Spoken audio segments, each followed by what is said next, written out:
Do you believe in the paranormal? In this video, I'll tell you the strangest story that happened to me on a deserted road, a story that will make you think twice before driving at night.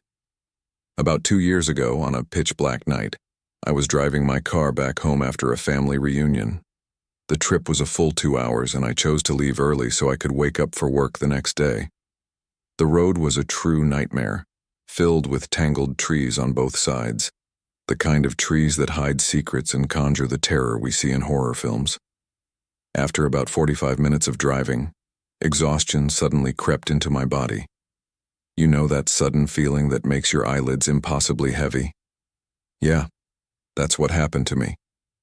I was certain I couldn't go on, but I couldn't find a good place to stop. No gas station, no safe spot. I realized I couldn't gamble with my life. I made a reckless decision. I pulled my car over to the side of the road behind some thick bushes to hide it from any passing cars. The time was 11:22 p.m.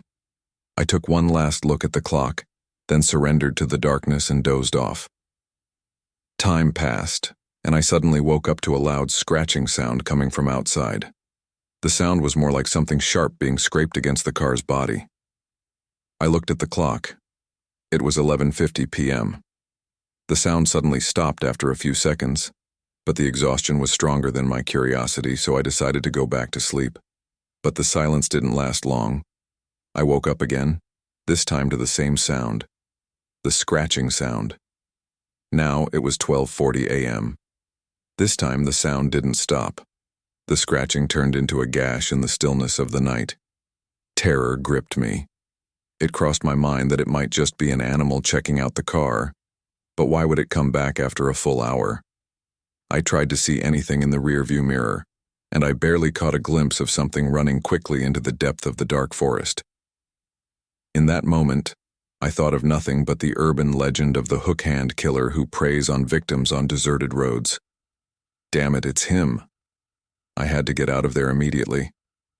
I sped off at a crazy speed. There was a nearby turn less than 100 yards away, and as I went around it, I saw another car stopped on the side of the road. The driver's door was open as if someone had left in a hurry. I slowed down to see if anyone was inside, but it was empty. I looked in my rearview mirror, and I didn't see anything. Suddenly, and without warning, a man appeared running fast around the turn. He started screaming at me in a terrifying hoarse voice. Hey you, get out of your car, now!" His eyes were glowing in the dark, and his tone carried a hint of madness. I didn't hesitate for a single moment. I lifted my foot from the brake and sped off at the maximum possible speed, leaving that man screaming in the middle of the deserted road. I never saw him again, and I didn't dare to look in the rearview mirror again. The moral of the story? Never trust your instincts and sleep on the side of a deserted road. There are things in the dark you don't want to know about.